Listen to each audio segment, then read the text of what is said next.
Hi beautiful people, happy Saturday. I hope you guys are doing well. Without a Crystal Ball, aka Katie Joy, has decided to come out of hiding. She did a live on her YouTube after a very long time, in person.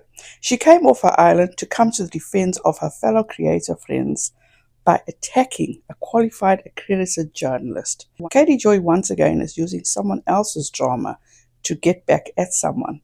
In this case, it is Stephanie McNeel. She attacks, tries to discredit, and humiliate Stephanie McNeel. In this video, I will be taking you guys through what I and probably many others have seen her do countless times before. She is hypocritical, she lies, and uses her son once again to gain sympathy and support from the public. Without a Crystal Ball is now covering the Blake Lively and Justin Baldoni story, and I'm going to demonstrate to you how Without a Crystal Ball, aka Katie Joy, is no different than Blake Lively. This will be a two-part, so in the first part I am going to go over how she inserted herself and also go over all her social media postings, and then I will go over her video that she made about this situation. And let me tell you something in advance. The title to her video is nothing less than clickbait, because everything she accuses Blake Lively of in her video, she herself is guilty of all those things. So let's get into this. Without a Crystal Ball again is using a situation that does not affect her or pertain to her, and she even admitted herself that it doesn't. But she is using the excuse that her newly found content creator friends are being attacked and she needs to stand up for them. She actually found the courage to come on her YouTube channel and do a live. She probably feels that she has people in her corner. There's a journalist named Stephanie McNeel who was an editor of Glamour, and she did an article about creators covering the Blake Lively situation on social media. I will leave the article listed in the description box, and you guys can go and read it for yourself in its entirety and come to your own conclusions. This video is not about the article, but about Without a Crystal Ball that once again is putting her nose where it does not belong, wanting to cause strife, wanting to take revenge on someone who didn't align with her view on a story, and is willing to go as far as trying to discredit and humiliate this journalist. Going as far as who she is associated with, who her husband is associated with, and alluding to that they could be corrupt, because she feels this is a perfect opportunity to get some attention.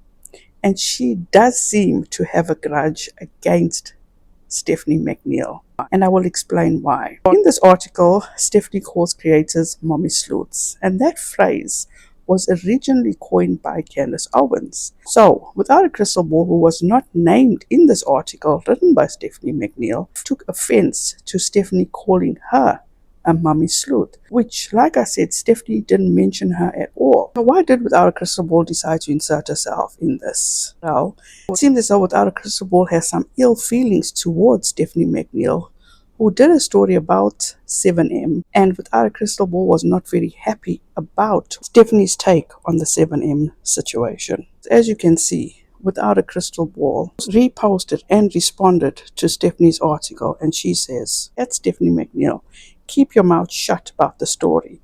I am still in constant contact with the families involved, and we are still fighting for the people trapped. You are garbage and don't give a shit about the Wilkings. This isn't entertainment. This is about freeing women from an alleged sex trafficker. Get a fucking clue. Next repost and comment. The accounts that Netflix drove viewers to all worked on the series, helped with securing sources, providing documents, legal records, and investigation journalism. We were all credited as archival consultants, which is a journalism credit for the film.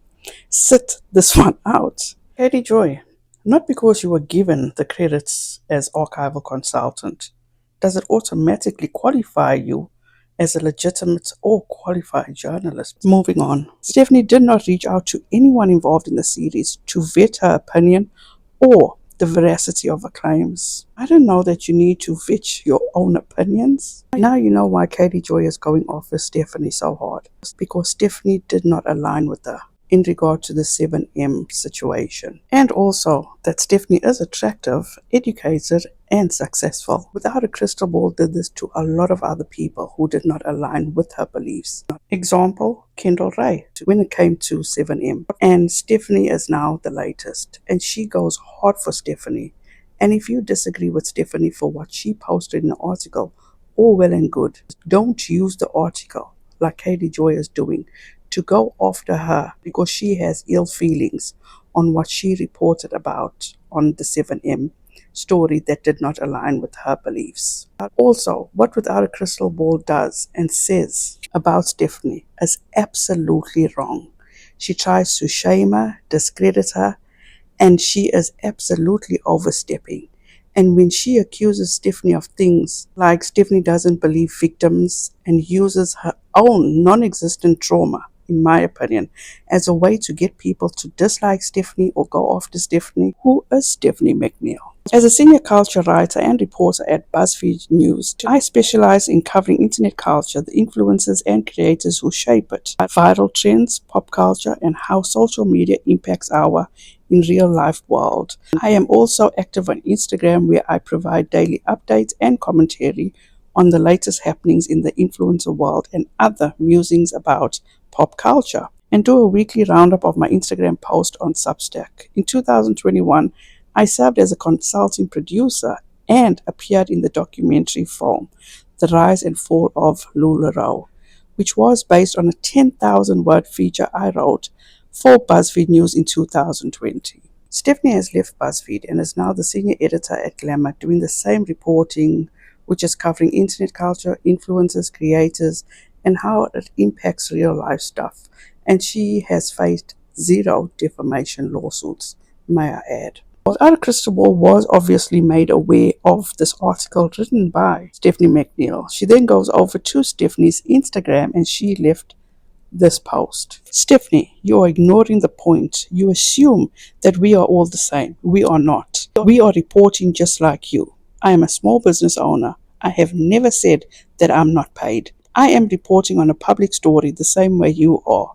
You are actually misleading your audience by claiming that you aren't beholden to the editors who don't want to alienate their access to the celebrities that they cover. We do not care about catering to celebrities.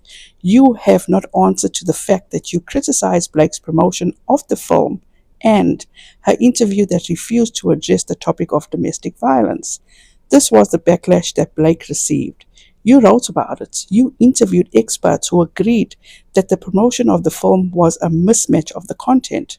Quote, what the first It Ends With Us controversy demonstrated is that the standard ways of publishers to market a blockbuster bestseller aimed at a young woman, merch, collabs with brands, don't exactly work when the bestseller in question contains graphic depictions of potentially triggering subject matter. Once the movie adaptation was announced and all the press tour began, this misfit of audience versus subject matter has become even more stark. Your pieces are written in the first person, which is not standard in journalism, and indicate that you are using a personal view and opinion. Glamour has faced dozens of controversies. In 2016, Glamour named U2's Bono Woman of the Year. Glamour featured Amy Schumer in A Chick at Any Size without her consent. In 2018, Glamour ceased publishing a physical magazine, thus placing Glamour as a digital magazine and in direct competition with other digital creators. Why insult creators for reporting? Most of us don't lie and don't deny we are being paid. Every media outlet using scandal and sensationalism to get clicks. You are guilty of this too. Katie Joy says that they are all the same, meaning her and Stephanie. You don't even compare. How many times has she written in first person? Also, changed her mind about a story. Not saying that Stephanie changed her mind. She is telling a journalist what is standard and what is not. Katie Joy, newsflash, or maybe just a reminder. You are not a journalist. Where are your credentials? Stephanie went to school for journalism and graduated. You went to school and got a degree in Spanish and can't even speak the language properly.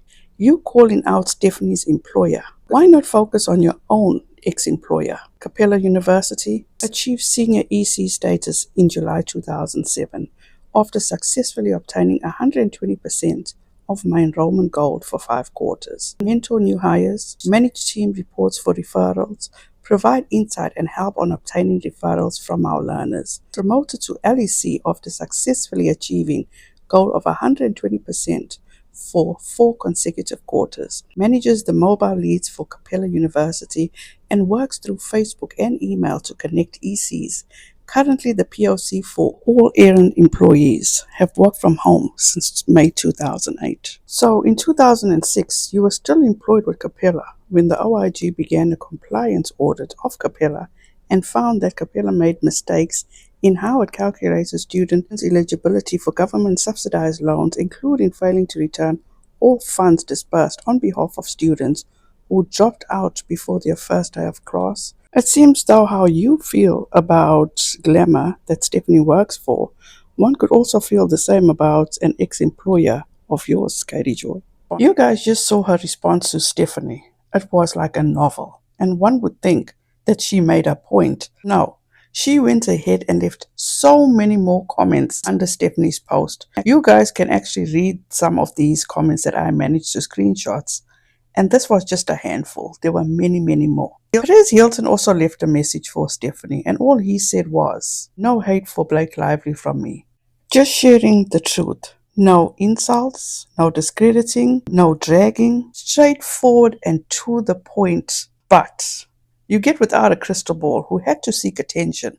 And she responded to Perez Hilton and says, at Perez Hilton, "Blake calls the truth hate." And as you can see, absolutely no reply back from Perez. You know why I brought this up is because not so long ago, when Katie Joy was on TikTok, when she was covering Gypsy Rose, she was dragging Perez Hilton, talking about how and why he got cancelled and he had no right to say and do what he did. So you guys tell me, two-faced or thirsty? Let me know down in the comments. Without a crystal ball saw how much support she was getting with her bullying comments, so she went to her own social media, starting with Instagram, and she posts, "Stephanie, you insulted women that work as content creators and called us mummy sleuths. That should give some pause." Stephanie can't really read the room. She can write an article and label women that work as content creators as mummy sleuths, then criticizes these creators for being crazy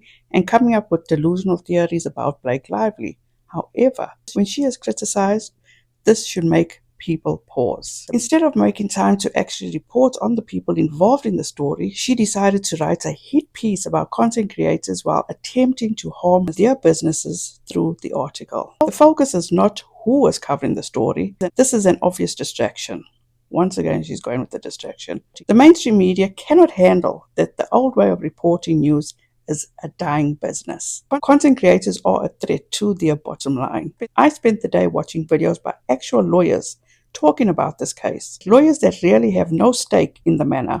Not one of them believe that Lively has a case against Baldoni. None of Lively's allegations against Baldoni meet the legal standard for sexual harassment or a hostile work environment. As one lawyer said, in quotations, "Being annoyed by your boss or thinking he's weird isn't a legal claim," end quote. Other lawyers pointed out that a jury is instructed to view a case based upon the credibility of the person bringing the claims. If the jury can find at least one instance where the individual lied, the jury is instructed to discount their entire testimony. Examples that erode her credibility and that can be used in court. Number 1. Lively has admitted in magazine interviews that she and her husband often lie on social media. Number 2. Lively has admitted on camera that she lies to journalists because they don't fact check. 3. Lively admitted in a Forbes interview that she obtains jobs under the pretense of being an actress. Then, once hired, she admitted that she exerts her power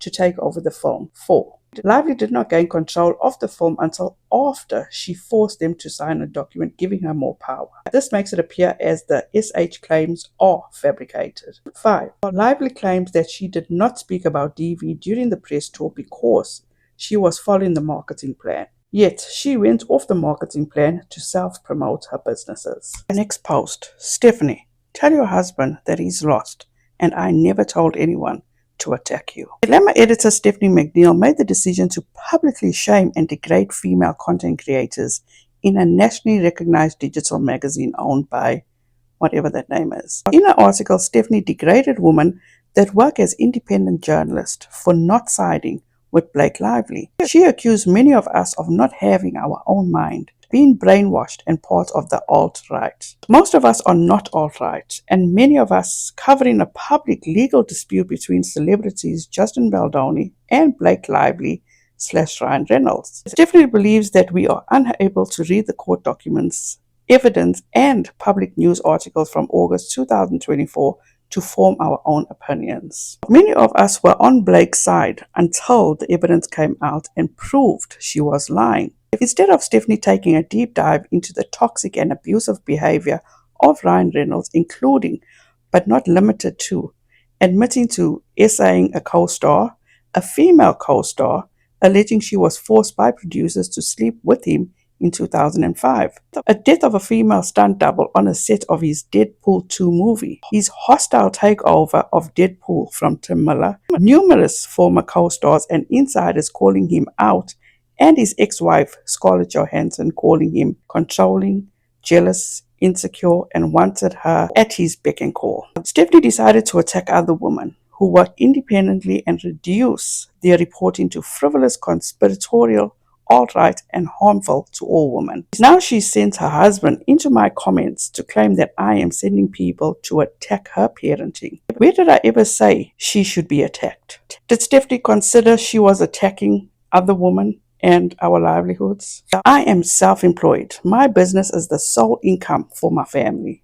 I have a child with severe medical conditions and autism. This job is all my family had to take care of him. Did Stephanie think about me and other mothers when she reduced us to, in quotations, only out for clicks and money? This is my job. Of course I make money. Stephanie makes money the same way. Her company's bottom line is making money of her attack of self-employed women that she degraded in an article, in numerous TikTok videos, and on Instagram. So, here we go one more time. Without a crystal ball, making it about her, using her son with disabilities so people can give her sympathy and be in support of her because of a disabled son. Next post, Stephanie McNeel accused content creators that don't agree with Blake Lively of being alt-right.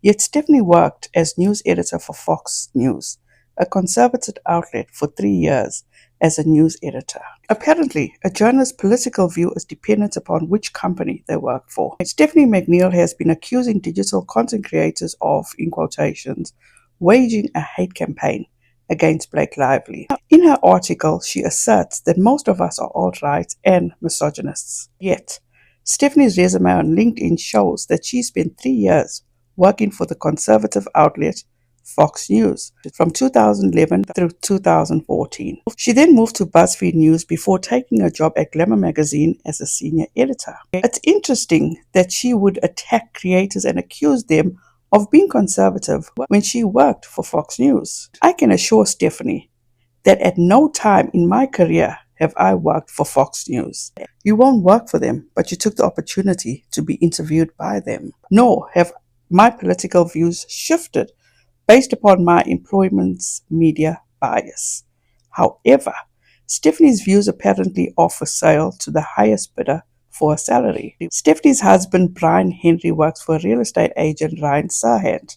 Ryan Serhant was recently featured as a keynote speaker along with Ryan Reynolds in Australia. No wonder she gets the concept of misogyny all wrong. But what do I know? I'm just a mummy sleuth. Let me remind you, Without a Crystal Ball, aka Katie Joy, was never mentioned in the article written by Stephanie McNeel. Actually, Stephanie McNeel named the people she was referring to, and Katie Joy was not one of them. Yet, she chose to take offense to Mummy Sleuth. She actually removed herself from an island to involve herself in this because she felt this is the perfect opportunity to come at Stephanie because Stephanie did not align with her on the 7M story. And if you have been following me for a while on my coverage with Katie Joy and have watched this far, you should have an idea on where and how far Katie Joy goes with Stephanie, including her husband and their personal lives. And all he did was defend his wife, which any husband would do. And to promote her video, she made this post on her stories on Instagram, which says, "It finally happened. Blake Lively sent one of her dragons to attack and discredit my reporting. That is bullshit. That is lies." I would say that is the total opposite. But this clickbait, this is the most. This is the title of a video. Blake Lively and Ryan Reynolds just came for me in the most unhinged way.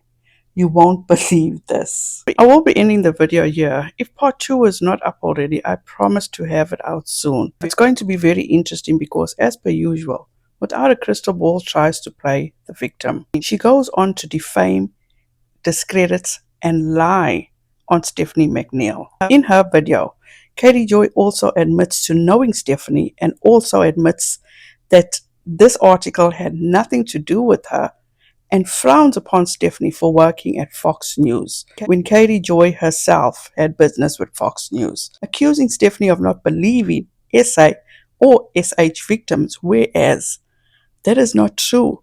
Katie Joy herself didn't believe a victim, and she till this day gets called out about it, and she tries to weasel her way out of it, but her own actions say otherwise, and video proof still remains. The internet is forever, and Without a Crystal Ball herself has done exactly what she is reporting about Blake Lively, falsely accusing a man of sexual harassment. So, till the next one, thank you guys so much for your time. Have a wonderful weekend. Please be safe out there. Be kind to one another, and don't forget, make good memories. Bye, guys.